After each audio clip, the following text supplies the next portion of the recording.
Hi everyone, আশা করি সবাই ভালো আছেন, সুস্থ আছেন। আমি অনেক ভালো আছি, সুস্থ আছি। আর আজকে আমি রান্না করতে চলেছি কি মাছ বলুন তো?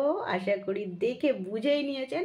হ্যাঁ, এটা হলো তেলাপিয়া মাছ। আর তেলাপিয়া মাছের রান্না করব তেল ঝাল।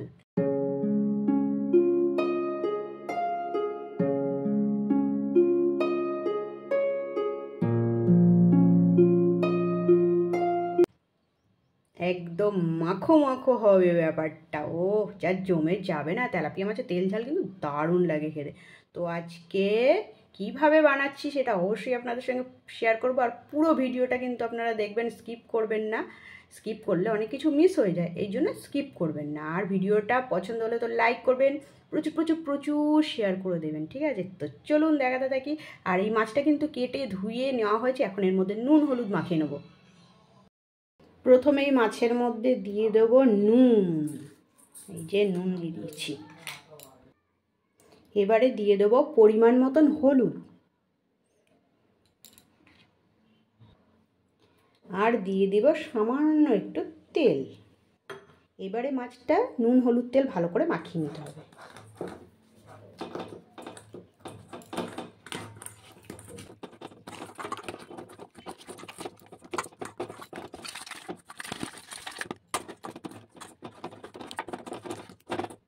এই যে নুন হলুদ তেল মাখানো হয়ে গেছে। এইবারে এর মশলাটা রেডি করে নেব।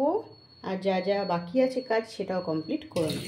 চলুন ফটাফট আগে মশলাটা রেডি করে নিই।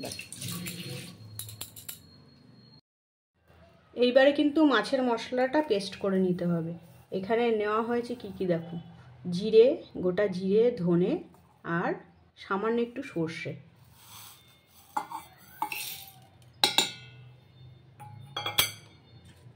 একটা তেজপাতা দেওয়া হবে, আর দেওয়া হবে শুকনো লঙ্কা। যে যেরকম ঝাল খায় সে অনুযায়ী দিতে হবে। শুকনো লঙ্কা,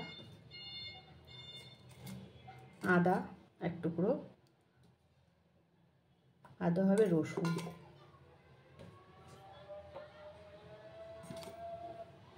আদা হবে গোটা টমেটো একটা। এই সমস্ত কিছুকে এখন পেস্ট করে নিতে হবে খুব ভালোভাবে।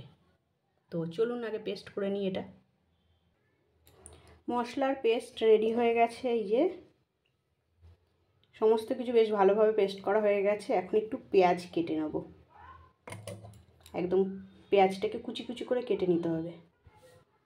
এই যে পেঁয়াজ কেটে নেব, একটু ধনেপাতা কুচিয়ে নেব, আর ওদিকে মাছটাকে এবারে ভেজে নেব বেশ ভালো করে। তেলটা গরম হয়ে গেছে, এবারে মাছ ভাজাগুলো করে নেব।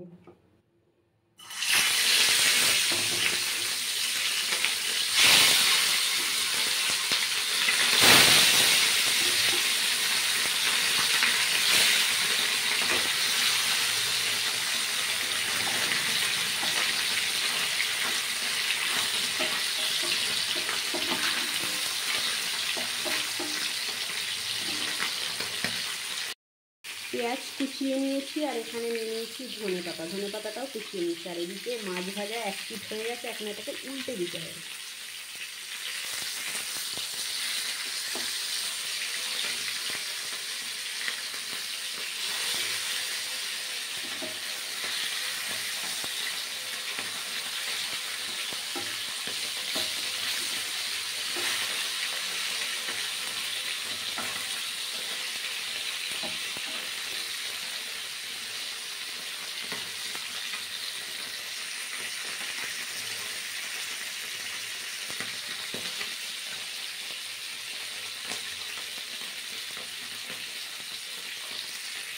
ভাজা হয়ে গেছে, এখন এটা নামিয়ে দিয়ে।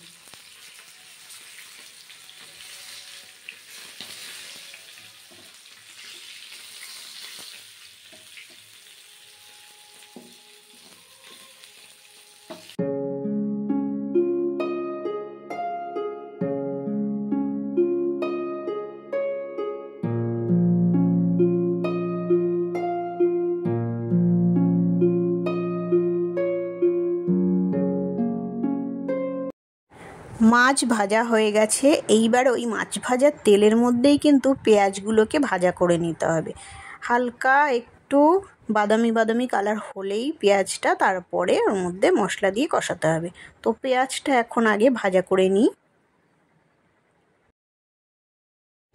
পেঁয়াজ ভাজা করা হয়ে গেছে, দেখতেই পাচ্ছেন পেঁয়াজের কালার পুরো চেঞ্জ হয়ে গেছে। এখন এর মধ্যে দিয়ে দিতে হবে স্বাদ মতো নুন আর পরিমাণ মতন হলুদ।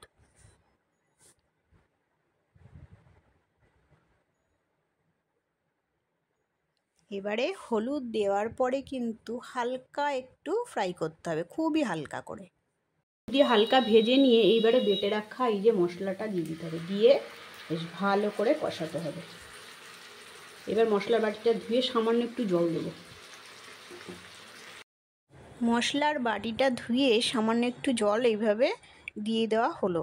এইবারে মশলাটাকে কষাতে হবে, আর আঁচটা কিন্তু একদম মিডিয়াম করে দিতে হবে। হাই ফ্লেমে দিলে কিন্তু মশলাটা পুড়ে যাবে, তাই মিডিয়ামভাবে দিয়ে এই মশলাটাকে কষাতে হবে। যতক্ষণ না পর্যন্ত মশলা থেকে তেল ছাড়ছে বেশ ভালোভাবে, ততক্ষণ কিন্তু মশলাটাকে কষাতে হবে, যেন এর মধ্যে এই জল জলে ভাবটা যেন না থাকে। তো সেই হিসাবেই মশলাটাকে কষানো হচ্ছিল। তেলাপিয়া মাছের তেল ঝাল কিন্তু অনেকে অনেক রকমভাবে করে খায়, তবে এইটার মধ্যে কিন্তু মশলাটা আমি একটু অন্যরকম দিয়েছি। এইভাবে কেউ খেয়েছে কি না জানি না, কিন্তু আপনারা এইভাবে কখনো তেলাপিয়া মাছের তেল ঝাল করে দেখবেন বাড়িতে, দুর্দান্ত স্বাদের লাগে খেতে। আমার তো ভীষণ ভালো লাগে, এটা একটা দারুণ একটা রেসিপি, খুব সুন্দর টেস্ট এটার। আপনারা বাড়িতে কিন্তু অবশ্যই কিন্তু এইভাবে একবার করে খেয়ে দেখবেন, হ্যাঁ, আর জানাবেন যে কীরকম খেয়েছেন আপনারা। কথা বলতে বলতে এদিকে কিন্তু মশলাটাও দিব্যি কষানো হয়ে গেল, খুব সুন্দরভাবে কষানো হয়েছে আর মশলা থেকে তেল ছাড়ছে। এইবারে কিন্তু মশলার মধ্যে দিয়ে দিতে হবে পরিমাণ মতন জল। যে যেরকম ঝোল পছন্দ করেন সেরকম দেবেন, তবে এটা তেল ঝাল তো, তাই জলের পরিমাণটা একটু কম দিতে হবে।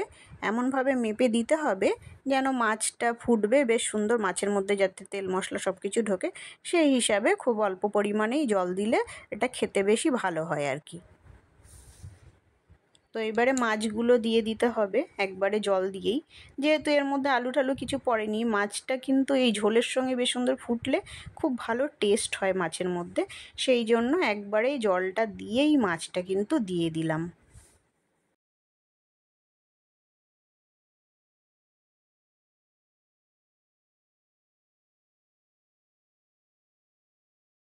আর এদিকে কিন্তু ওভেনের আঁচটাও কিন্তু এবার হাই ফ্লেমে দিয়ে দেবো।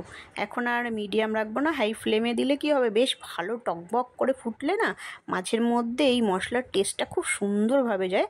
তাই জন্য কিন্তু হাই ফ্লেমেই ফোটাতে হবে।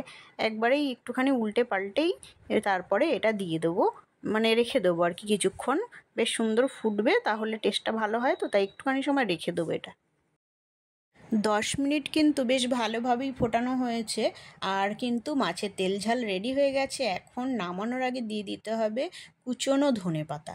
কুচনো ধনেপাতা দিয়ে কিন্তু সাথে সাথে নামাবো না, ওই 2 মিনিট মতন আবার একটুখানি জাস্ট ফুটিয়ে নিয়ে তারপরে এটা নামাতে হবে। তো এইভাবে হয়ে গেল মাছের তেল ঝাল রেডি।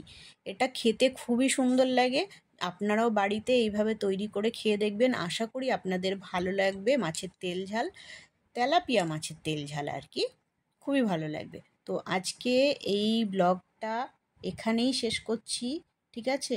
খুবই ভালো লাগবে আপনারা যদি ভিডিওটা লাইক করেন আর প্রচুর প্রচুর প্রচুর শেয়ার করে দেন, তাহলে আমি খুব খুশি হব। তো আজকের মতন টাটা সবাইকে, সবাই ভালো থাকবেন, আগামী দিন আবার নতুন কিছু নিয়ে চলে আসবো।